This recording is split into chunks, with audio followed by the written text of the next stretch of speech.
જય કુખારમાં મેલડી તમારા માતાજીને બેસવા માટે દિશાની નહીં તમારા ભાવની જરૂર છે તે વાત ઉપર કુખારમાં મેલડીએ શું પ્રવચન આપ્યું તે આપણે આ વિડીયોમાં જોશું. જય કુખારમાં મેલડી. પાસે નોરતા પાસે દિવાળી, ઉત્તરાયણ, હોળી, ધૂળેટી કેવું ચાલુ હું તો એવું કહું છું કે તહેવારોમાં તમારા દુઃખ મટી જાય,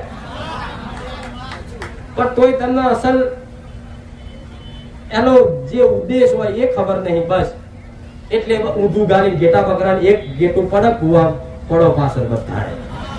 આ વચ્ચે કહી દીધું કે અધિક મહિનો ચાલે એટલે પાડી દીધો અધિક મહિનો. હું એવું કહું છું કે અધિક મહિનો જે હોય જે ચાલે છે એમ કદાચ અધિક મહિનો ના હોય, શ્રાવણ કદાચ તમે ભાદરવામાં શ્રાવણ કરીને ઉપવાસ કરો ને તો શ્રાવણ નો ફળ મનાવું મેળવી આવતો. દિવસોનું કોઈ મહત્વ હતું.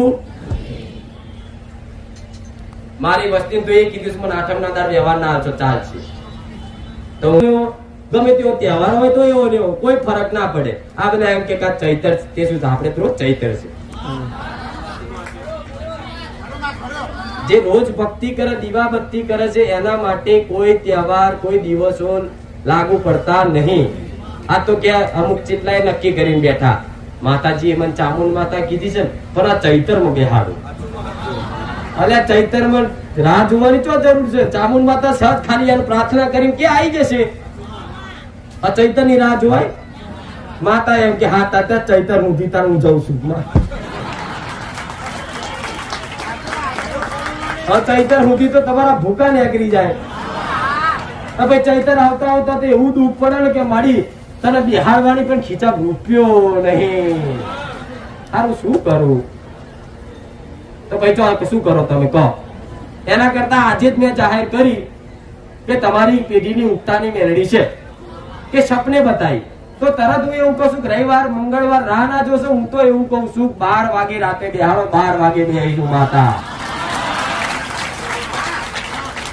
અમુક તો કે હારું માતાજી અમારું ઘર છે ને રૂમ, એમાં હારું 2 રૂમ છે અને એમાં અમે બેહાડવા જઈએ ને તો ઉત્તર દિશામાં બેહાડે એવું છે માતા. ઉત્તર દિશા બેહાડે માતા? કોઈ કે દક્ષિણમાં બેહાડે? હું એવું કહું છું ચારે બાજુ રોજ ફેરવો, ઘડીક ઉત્તર ઘડીક દક્ષિણ ઘડીક કોઈ માતા બેસે. અત્યારે હું પૂર્વમાં જ છું ને તો પેલા જો હતી દક્ષિણમાં પેલી ગાદી, અને પેલી ગાદીએ જોજો ઉત્તર દક્ષિણ બધું કર્યું. મારી વસ્તી ઘેર જાઓ પેલા હું પૂર્વમાં બેઠી હતી, પછી દક્ષિણમાં આવી, પછી પશ્ચિમમાં જઈ, અત્યારે પાછી ઓમ પશ્ચિમમાં પાછી બેઠી. મને દિશાઓ નહીં મળતી. હા તમે બધું બધા વ્યમ ઘાલ્યા બધાએ. કોક આવો ડાયો, કોક ડાયો એટલે અધૂર્યો જ્ઞાની હોય ને એ તમારે ઘેર આવો કોક દાડો મહેમાન બને અને બેહાય એટલે જુઓ. તમે ખોડિયાર માતા પૂછો ને? હા કે અમે ખોડિયાર પૂછીએ કે આ મંદિર પણ દક્ષિણમાં ચમ રાખ્યું તમે? આમ ના રાખાય. પછી તમારા કોમ ના થાય તો આ પેલા હાર હેડો તો આપણે પૂર્વમ કરી દો તો એવું ને એવું જ થયું ને. એના કરતા તમને જે યોગ્ય સગવડ જે જગ્યા લાગતી હોય ઉત્તર દક્ષિણ જે કરવું હોય. હું એવું કહું છું કોઈ ભૂવો એવું કે ને કે પૂર્વમાં બેહાડી છે એટલે માતા કોમ નહીં કરતી, ઉત્તરમાં બી એની જો મારી જો પકડી લાવજો મેળડી આવો. એનો ભાવ જોઈએ તું ગમે તે વાત બેહાડ મને ચાલશે ના કે.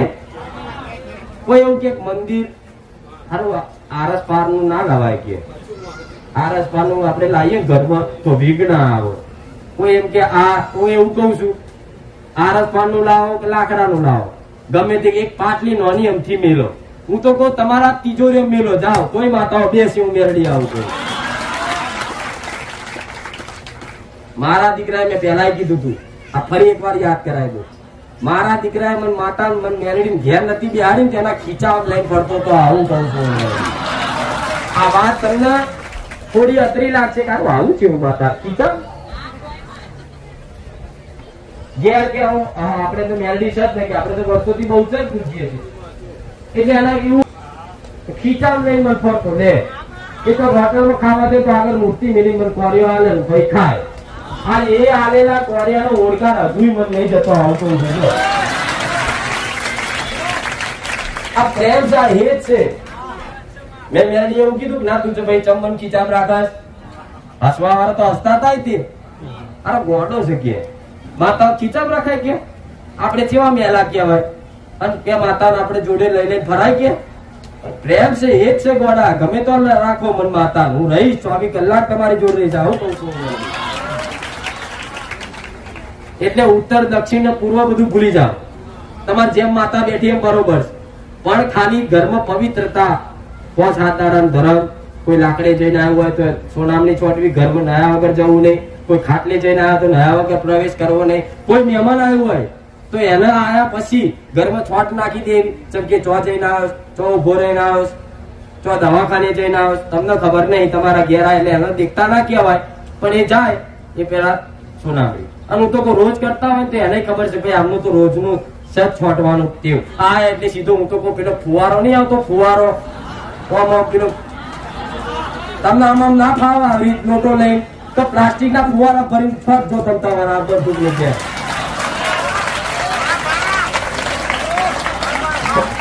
આ મારી વસ્તીના ઘેર છે એટલે કહું છું. મારો દીકરો પેલા રોજ તોબાના નોટા પાણી ભરે, પછી અંદર સોનું નાખે. સોનામણી એટલે કોઈને ખબર નહીં પડતી, પણ સોનું એ પવિત્ર વસ્તુ છે. કોઈ બી સોનાની વસ્તુ પાણીમાં નાખીને કાઢ લો ને એટલે સોનામણી થઈ જાય. અને સોનું કોઈ જોડે ના હોય તો દૂધના 2 ટીપા પાણીમાં નાખી દો તો એ પવિત્ર. અને એમથી વિશેષ ના હોય તો અગ્નિદેવ છે એ પવિત્ર. એ કદાચ લોટા પાણી ભરીને તમે આખા ઘરમાં છોટો, ચારે બાજુ 2 ટાઈમ 3 ટાઈમ જે હોય.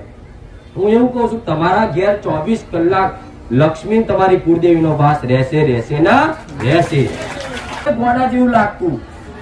અમુક માણસો તો એવું ડફોરે સમજે તમને કે આ શું ગોડા જેવી વાતો કરે છે, એમ કે આપણે મેલા થઈ જવાના. પણ ના, સૂક્ષ્મ શક્તિઓ જો તમે પેલું વિજ્ઞાન નું પેલું નહીં આવતું, પેલું આમ જોવાનું શું કે નહીં. હા બરોબર. હવે અત્યારે જે તમને નરી આંખે નહીં દેખાતા એ રજકણો એ માઇક્રોસ્કોપમાં દેખાય ને, તો એ કેટલા રજકણો હશે ને. તો આ રજકણો કઈ જગ્યાના છે, ચેવાના છે તમને ખબર છે? નહીં ખબર. કોઈ જાનવર મરેલું છે તો એની જગ્યાના એ કીટાણુ છે, કોઈ જગ્યાએ કોઈ હડેલી વસ્તુ પડી છે, કોઈ કચરો પડ્યો છે એ જગ્યાના કોઈ કીટાણુ, એ સૂક્ષ્મ રીતે તમારા શરીર પર ચોટે ને. એટલે જો તમે બહાર જઈને આવો ગમે તો એટલે કેવા ઢીલા ઢસ થઈ જાય, કંટાળો, માથું ચડ્યું અને આ થયું, નહીં થતું? આમ તો સિટીઓ વધારે જાવ થશે. ચલ એ બધું તમારા શરીર પર સૂક્ષ્મ રીતે ચોટે એટલે તમને ઘેર આવો ને એટલે એવું માથું ચડે, ઊંઘવાનું જ મન થાય જ નહીં. પણ તમે આઈને તરત નહીં લો ત્યાં ફ્રેશ થઈ જાઓ. ચમ એ સૂક્ષ્મ રજકણો બધા જતા રહે. એવી આ ઝીણી વાતો છે, બહુ ઝીણી. હું તો બહુ ટેલિસ્કોપ લેવો પડે આ બધી વાતો જો હું મેળવી આવો પડે. એટલે 3 ટાઈમ નાવાનું ભગવાને બનાવ્યું સાચું જ હતું, પણ પેલા નંદીએ લોચા માર્યા ને એવું કહેવાય છે ને. એટલે આ બધું ઊંધું જ હેડ્યું બધું કલિયુગમાં.